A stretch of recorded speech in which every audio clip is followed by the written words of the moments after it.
people don't realize is so difficult until they're in the nitty-gritty of it. Change is hard. People often don't know what that looks like. I actually can't go to happy hour 4 nights a week. What in the world am I going to do? Like, who am I now? You have to ask yourself, what are you willing to change to see the results you want? Getting them to that point of trying it and then being consistent with it is the hard part. All we care about is your willingness to try. You start it and you don't finish it, and it's because of these changes that you're not willing to make. So what are you waiting for? Welcome to Stronger You Radio with Mike Dola. Join Mike and friends as they discuss issues to keep you healthy, fit, and on track to create a stronger you. Let's listen in now.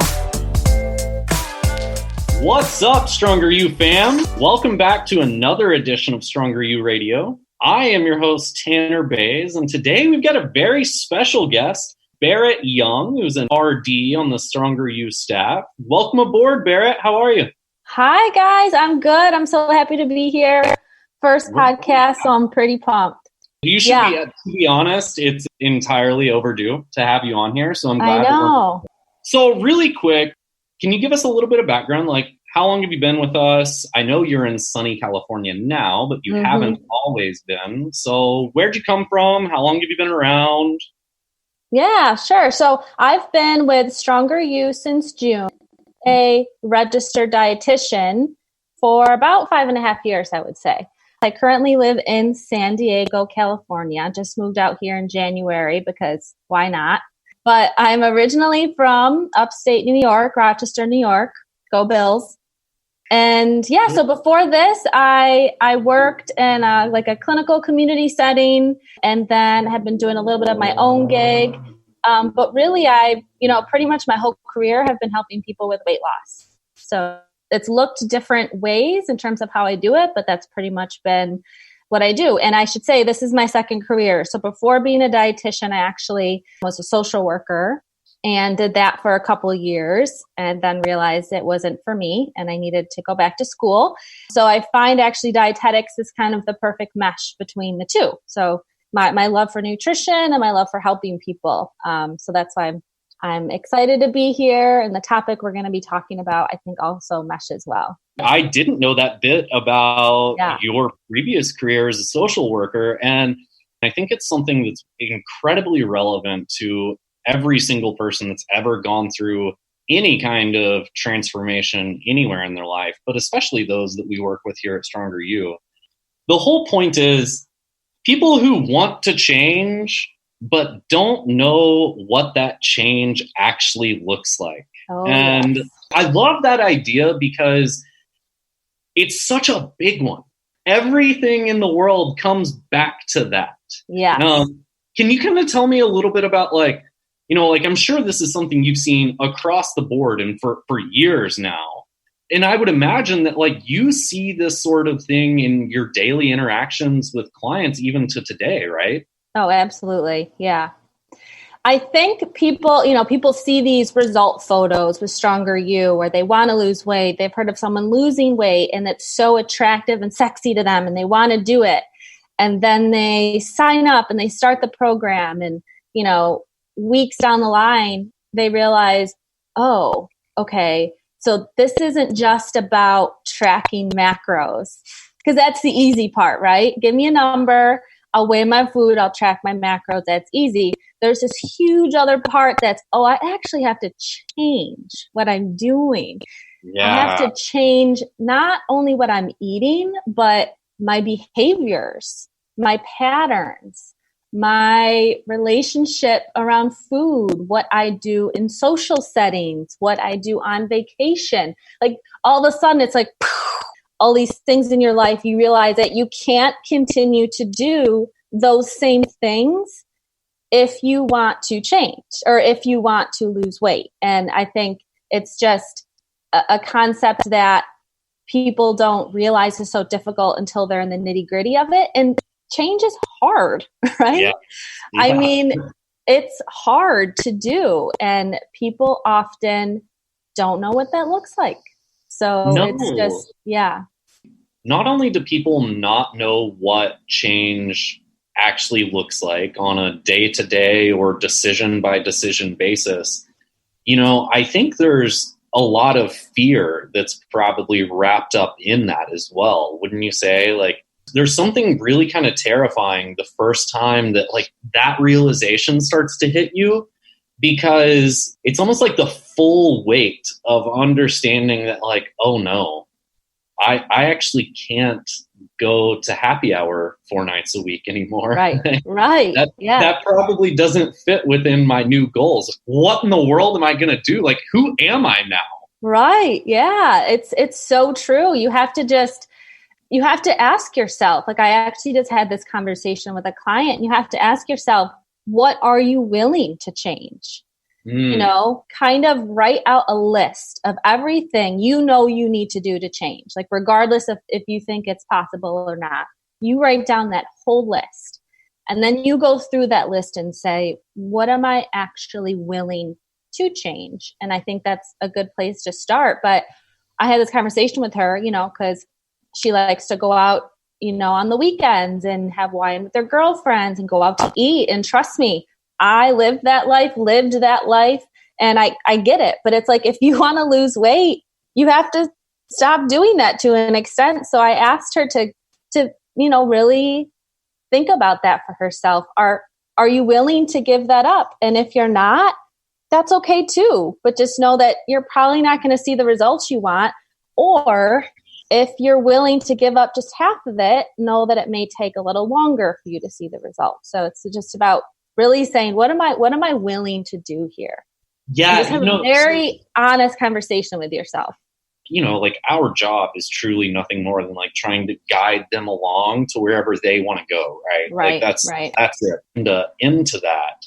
Right. And I think it's really important to have an understanding of something that you touched on, in that, like, if you're not willing to give all of that up, but you're willing to give half that up and know that it's going to slow things down a little bit, like, that's okay.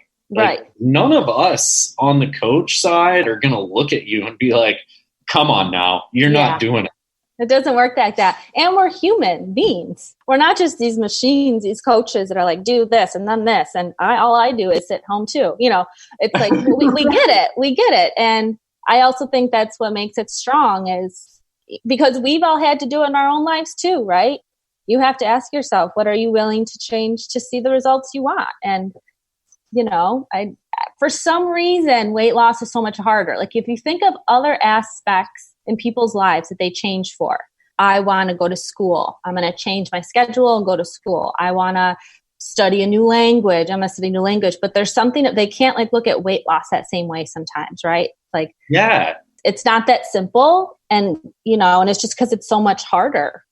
It's so much more complicated. Like, yeah.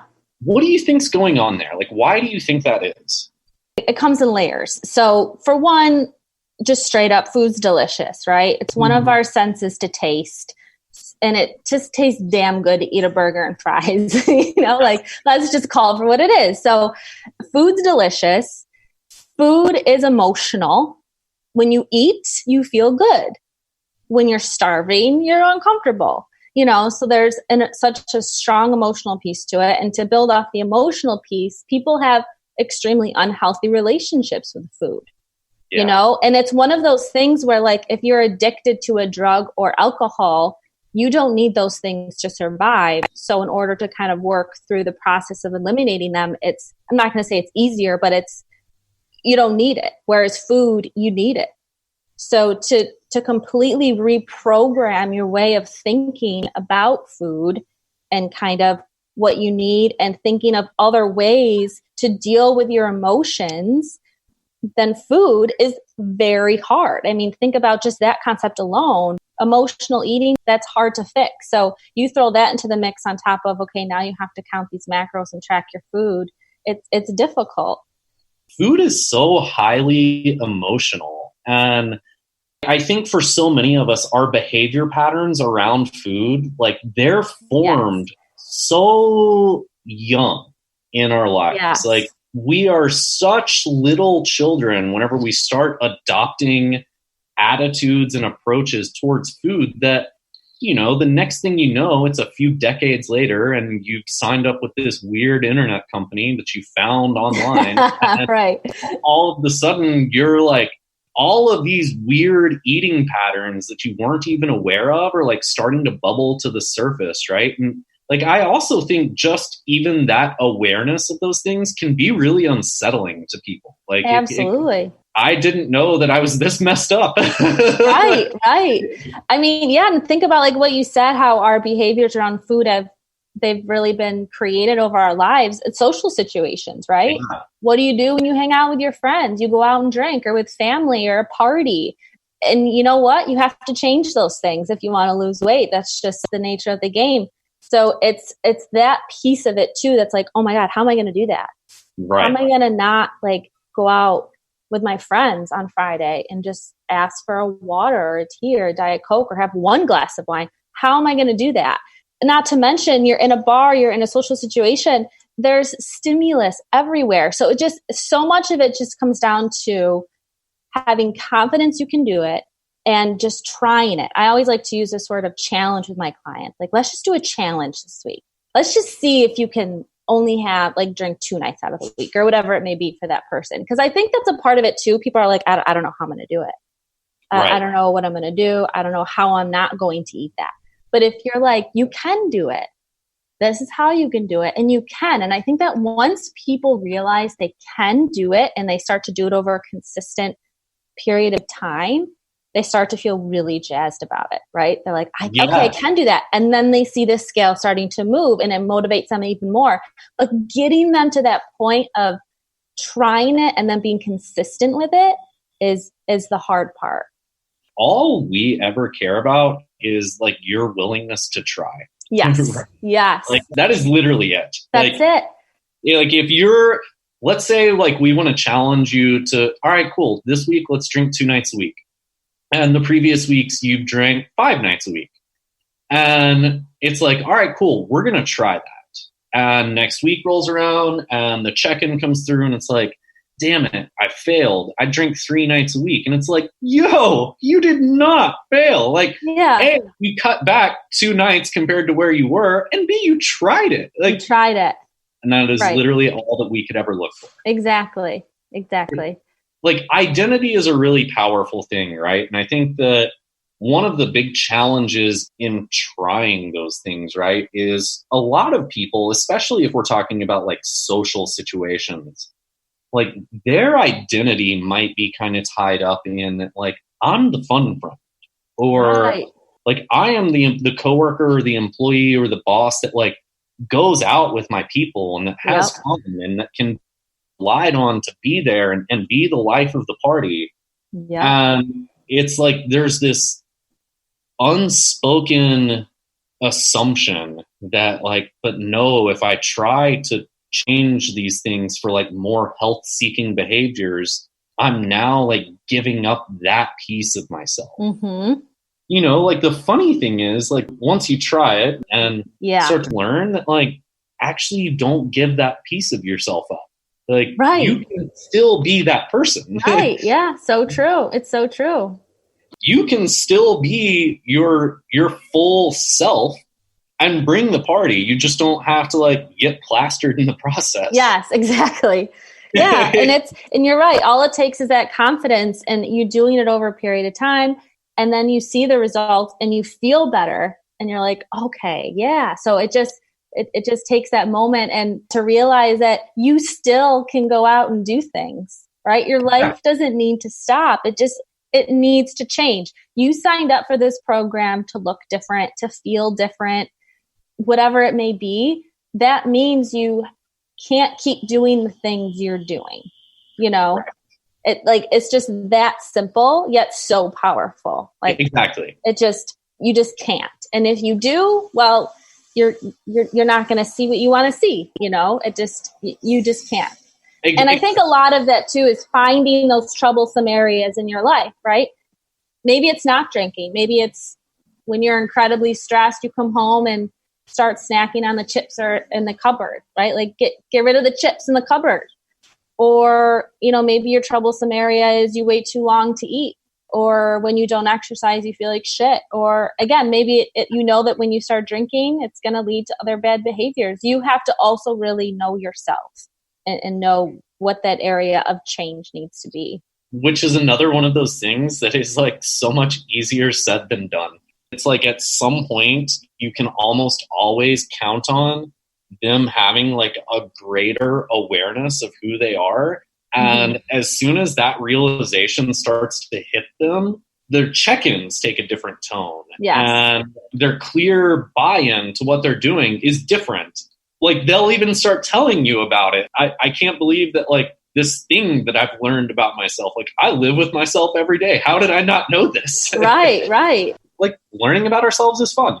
I think so. You know, obviously we learn this sort of thing through experience as well. Mm-hmm. So like if you think back on the life of Berit Young, what are some places that you are like, you know, like I really wanted to change, but I spent a long time spinning my wheels and not like actually confronting like the things that I did need to change about myself. I'm essentially going through it right now. Yeah, I know, which is why this topic's just a double whammy. I'm a coach, right? But I'm also being coached by another Stronger You coach, Tracy, who's amazing because I think she's the best. It's important to be coached. But I kind of had this epiphany with her. So I signed up to do a program with her. I was traveling for a whole month. So my whole schedule was off. And once I came back from traveling, I realized from that experience what I really needed to change. And I was just like, I said to myself, what am I waiting for? I just kind of got to this level of frustration of like, Berit, you've been having these goals, you know, fitness, weight loss goals, whatever it may be to the particular person for so long. And you start it and you don't finish it. And it's because of these roadblocks or changes that you're not willing to make. So what are you waiting for? And I realized that for me, it was to just not drink. Oh, really? And I preface that by saying I'm not a big drinker. I feel like when I tell that to people, they're like, oh, I'm like, no, I would only like, and I'm not trying to laugh on people that do have an issue, but for me, it really wasn't, I wasn't coming home and having a drink every night. It was more like on the weekends, you know, my boyfriend and I would go out, you have a couple, whatever it may be. I realized that was the catalyst for me of just the switch I needed to turn another direction. And I was like, I'm not drinking for a whole month. Right? Okay. I'm a young social person. I love my wine like the next person and my bourbon, whatever it may be. But I said, I'm just not going to do it because I know that when I do that, it messes with my macros, my metabolism. And in terms of food choices, I eat more and the next day I'm not feeling great. So like my egg whites don't sound as good or whatever it may be, you know. That's a perfect example. Egg whites don't hold a candle to a breakfast burrito when you're hungover. Exactly. Yeah. So I said, that's what I need to do. So I just said to myself, I'm going to challenge myself to actually follow through with this. So I've given myself a month and I've gone out to bars. I've gone out to eat. I've hung out in social situations and I haven't drank and I'm on week 3. And it's one of the greatest things I could have ever done. Look at you. I know. And I've seen results faster. Just my behaviors are different in that moment. And sure, I'm human. You know, when you're out, you do want to drink. I don't really think that ever goes away. But you just say, no, I'm not going to do that. I made a promise to myself to not do it. And I haven't. And everyone that I've talked to, you know, when I go out with people and I'm like, I'll just have a Diet Coke or whatever it may be, they automatically think I'm pregnant. I say I'm not pregnant. But I say, I'm just not drinking for a month. And 100% time, people are saying, that's really good. Good for you. You know, like I have gone through periods where like I like either for a month or 6 to 8 weeks where it's like, all right, I know I need to cut back on the alcohol because like it just leads to more poor decisions either in the moment or the next day. And every single time that like I bring that up to a friend, the response is almost always the exact same as what you just said. It's like, it is never oh, come on, you can afford a drink. Come on, you can have a beer. It's like, man, good for you. Yeah. Like, I should really do that. Yeah. Or they say, I've done that before. Or, you know. Yeah. And And then you hang out with them and you leave the bar and you feel great. And you hear from them the next day that they feel like shit. So it also is like, yeah, I feel great. And my boyfriend's been doing it with me, which is also helpful. That helps a ton. Yeah, it helps. So I just decided that for me, that was really the big change I needed to make, was to change that in my environment. And I did, and I feel great. And I don't know, after the 30 days is up, I don't know how I'll feel with continuing to go back, or if I want to, if I'm going to extremely limit it. But I just also realize it makes me feel like garbage. So that was one way.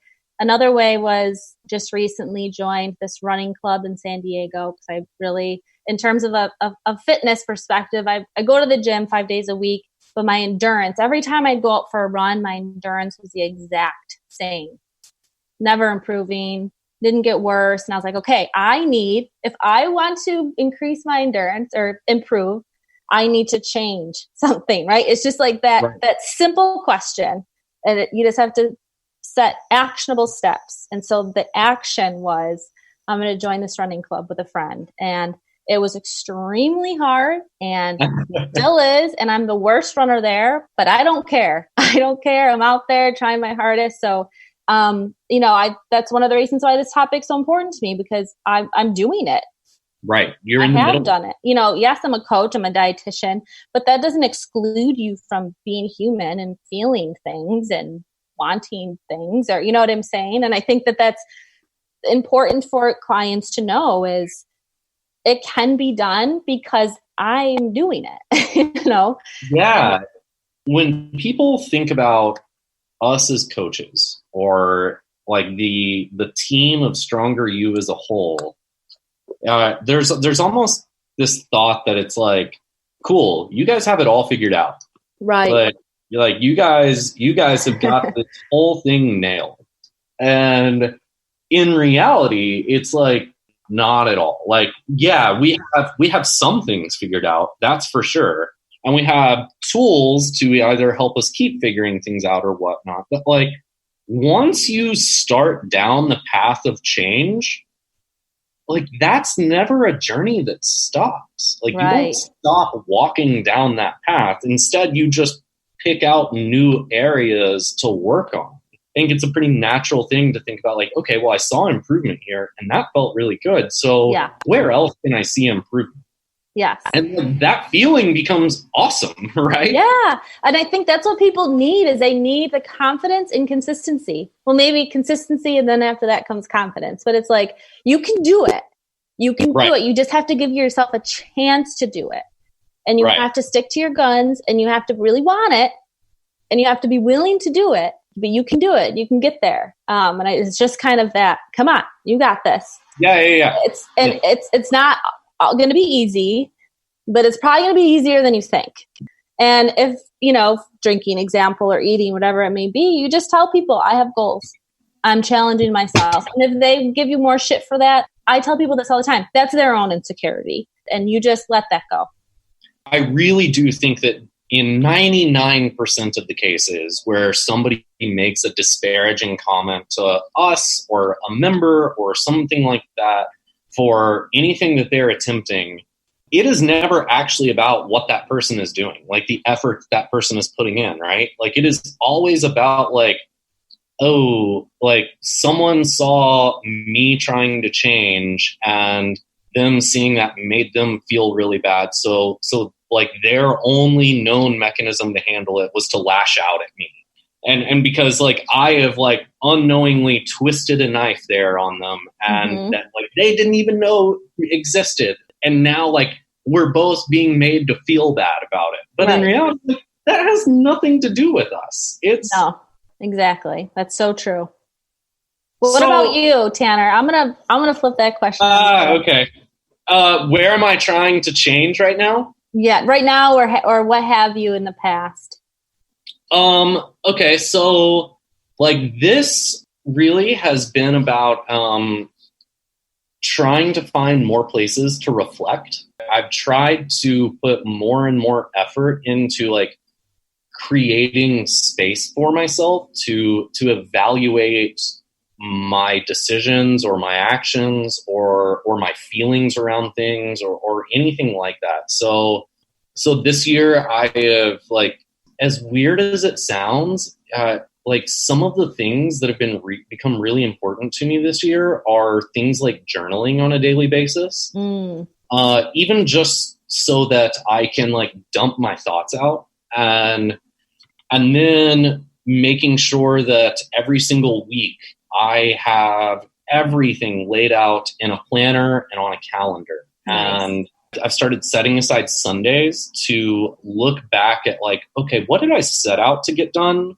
And what did I not get done? And then can I look back in my journal and like identify like, well, was I feeling down that day for whatever reason? Was I in a funk? Right. Or what was happening? And like, it's been a really fun little process in like trying to gain a next step of awareness, because, you know, like I have, this is so obvious to anybody listening, but I've just simply noticed that like, if I don't sleep enough, my next day is not going to be a great day.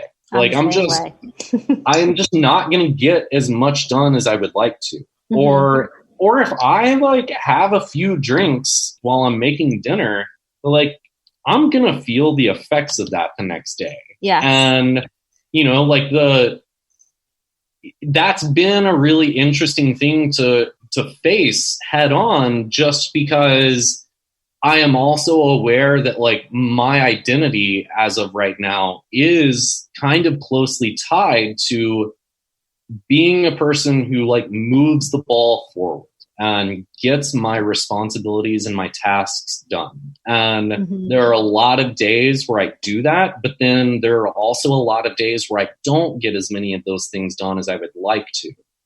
And that's not the person that I want to be, right? So it's about like finding the areas where like, where do I unknowingly or knowingly fall short? And then what can I do to mitigate that in the future? Yeah. So, because it's like, to change that. To change that, so that way in the next week, if I get 3 more items on my list done, that's like a major success, right? Like that allows me to not wake up in the morning feeling anxiety about what I need to do, or that allows me to like actually get a restful night's sleep because I'm not waking up thinking about like, oh no, I got to write this email that I haven't written. I need to go do this, you know? And like that, it's brought a lot of calmness back into my life that like, I think I let get away from me a little bit by just trying to like hang on in certain areas to the best that I could. And I think that translates obviously to this topic, but to what clients go through as well, is that you have to create, you know, people sign up and they're just so quick. They want to lose weight. They want to lose 10 pounds this week or whatever it may be. It's like, slow down. Yeah. Hold on. Yeah. Let's try to figure out how to get there. Let's create space, you know, to your point of what you did.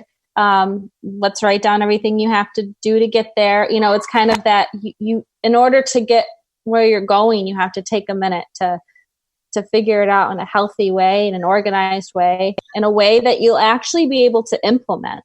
Yes. Right? That makes sense for you. It's going to be different for everybody. The funny thing is, like, you don't have to do it all at once. Like, in fact, you should not. And, right. Like, I'm sure there are certain clients of mine who are going to listen to this and hear me say that, like, all you have to do is show up every day and punch the clock. And they're going to hear that and think like, I am so damn tired of that phrase.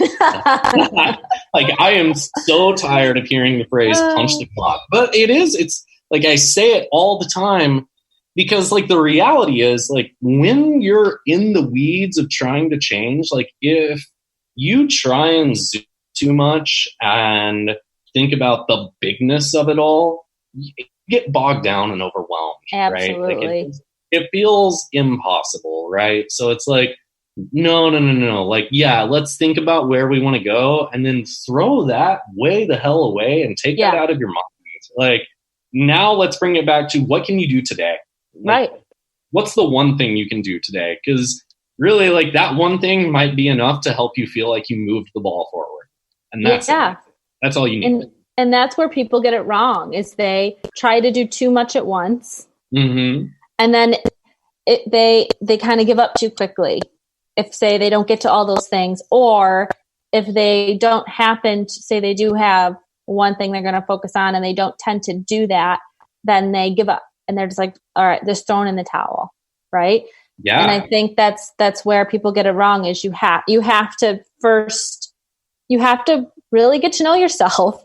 Yeah. Give yourself that space, time to work through it, because that's going to be the difference between you losing X amount of pounds in 12 weeks, who cares, or you keeping weight off forever. Literally. That's and then you kind of stop becoming the victim of your own life. Yes. Right? Like, oh, all of these things, and we've all been there. I've been there, and my boyfriend said to me before, you don't have time to feel bad for yourself anymore. Get right back to work. And that stuck with me. I'm like, you're right. I don't have time for this. Yeah. But I think, you don't need to be a victim to why you're not being successful. You just need to figure out what you need to change to get there, and then just pick the biggest one first, or the lowest hanging fruit.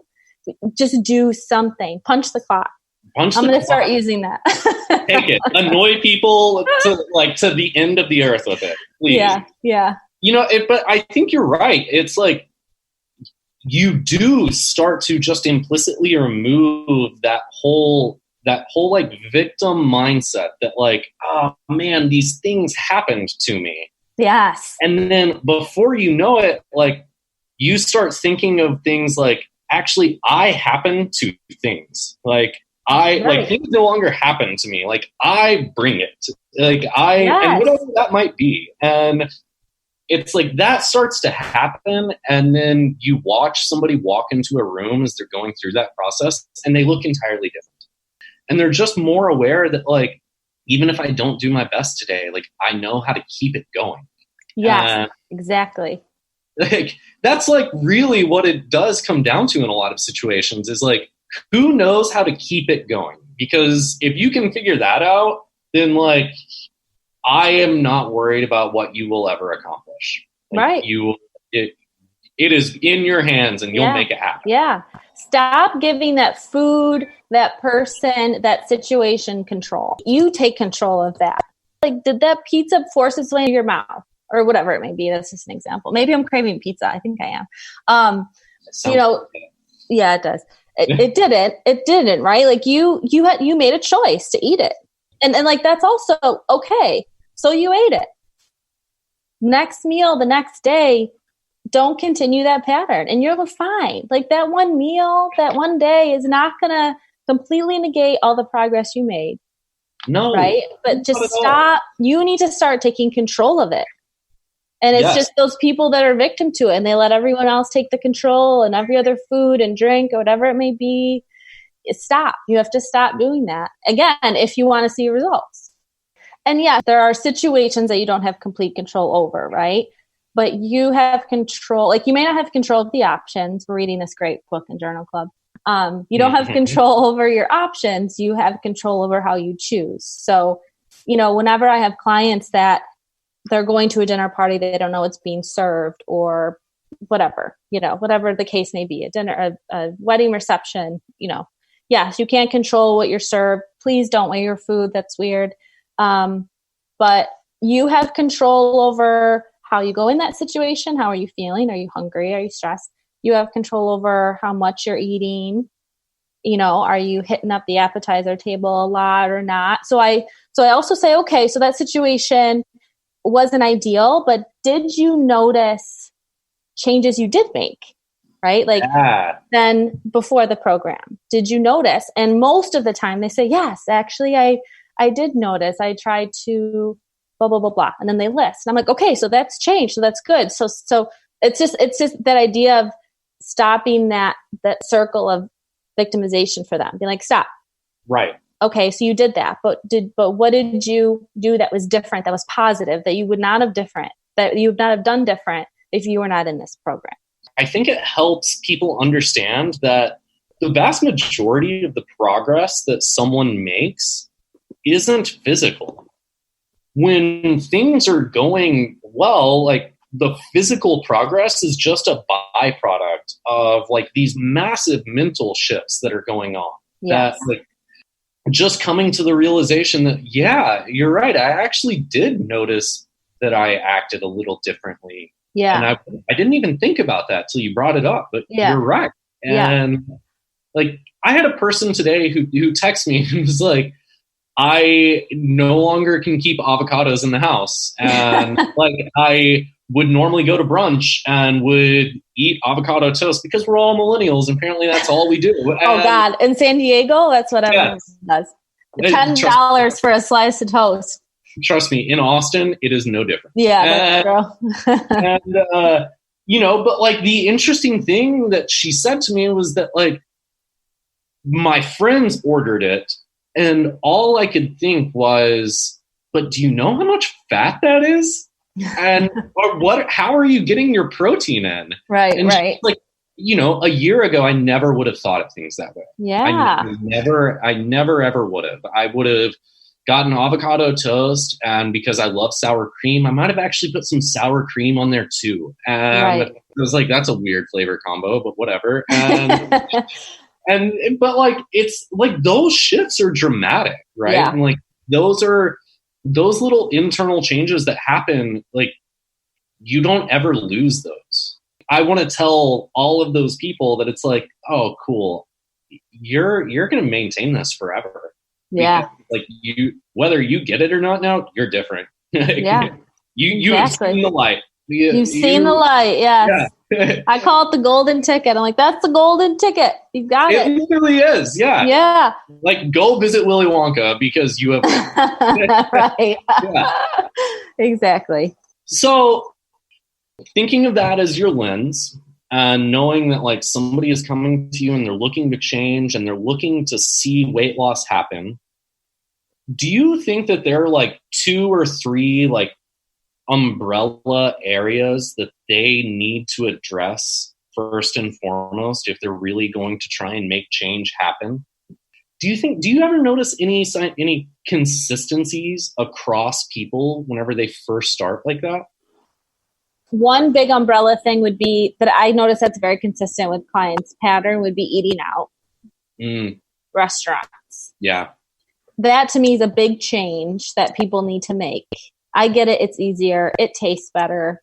I get it. Like, again, we're humans, right? Yeah. But you have to change that, limit that. So I would say that's one big thing. A second big umbrella is you do need to think ahead, prepare for your future self. Ooh, right? Yeah, I can't take credit for that. My boyfriend said that. But you know, like you're setting yourself up for success. So basically what that means is, yes, you have to take some time to plan it out a little bit. You have to take some time to think, what am I going to have to eat for the next few days? I don't know anyone that's told me, actually, no, I just fly off the cuff and eat what I want. I'm really successful with it. Right. Most of the time at least when you first get started, you really need to take the time to do that. And I remember having a trainer tell me once, you'll see more results in your body if you take that hour you're going to go to the gym, you need to stay home and like plan your whole week of food. You're going to see more positive results doing that than going to the gym for an hour. And that just stuck out in my head. And this is a trainer I'm paying for. Tell me that. And I'm like, damn, yeah, you're right. Right. Yeah. So I think I don't even need you. yeah, I'm out of here. So that's one big thing is you do have to plan ahead. Yes, initially it takes a little bit of work, right? But once you get the hang of it and you realize what you need to have on hand, then it becomes easier. And I would say that is another umbrella thing too, is, you know, it's just me. I'm not a mom. I don't have kids, or I'm not a parent. So I can't speak to that. But what I can say is you have to learn what you need to have on hand to set you up for success. So I just had a conversation with this client earlier. So it's like, for me, I know like I need to, it sounds so silly. This is an example, like canned tuna or like frozen shrimp on hand at all times. So if I'm in a rush and instead of, you know, going out and getting something to eat, I have something quick like that. So that's just an example, but I think that's really an umbrella thing. And I guess under the whole planning ahead and looking at it as not, oh, this is annoying, but I'm going to set myself up for success today, tomorrow, the next day, and do this now. hurry up and do this now, and then you're successful. And, everyone says, I do so much better when things are planned. Like, that is a truism that will apply to literally everyone in some kind of situation. You have this to fall back on, and all it's doing is it's just getting out in front of yourself. Yes. I guess the bigger umbrella is asking yourself, doing some kind of practice you did of just giving yourself space and time to think about it. What's this going to look like for me in my life in order to be successful? That's a really deep question. It's not just tracking and counting macros. That's the easy part. It's, what do I really need to change in my own life here? Again, list it all out and pick one at a time. There are no actual rules. There's no rules. Yeah. You make your own rules here. So I think that's an appropriately deep question to leave people with, and we'll let them chew on that for however long. Berit, this has been incredible. Thank you for coming on. This was so much fun. Should we just keep talking for 2 more hours? Yeah, of course. I'm happy to. Where can people find you if they want to keep up to date with Berit and her tuna? Yeah, so I'm probably, I guess, keep up to date with me and my life would be on Instagram, and my Instagram name's actually Cupcake Dietitian. Perfect. Go give Berit a follow, and while you're at it, if you're not already following Stronger You, it's just at Stronger You. And then I guess if you want to see pictures of my dog, you can follow me at DT Bays. But other than that, Berit, this was amazing. Thank you so much for coming on here. Of course. Thank you for having me, and I hope it was helpful. Of course. Yeah. All right, Stronger You fam. Keep your eye out next week for the next episode, and we'll be talking to you soon. Bye. Stronger You Radio is a broadcast wellness production powered by StrongerYouFit.com. Content copyright Stronger You. Executive producer Frank Sardella. Thanks for listening to Stronger You Radio. For more information on the podcast, visit StrongerYouPodcast.com.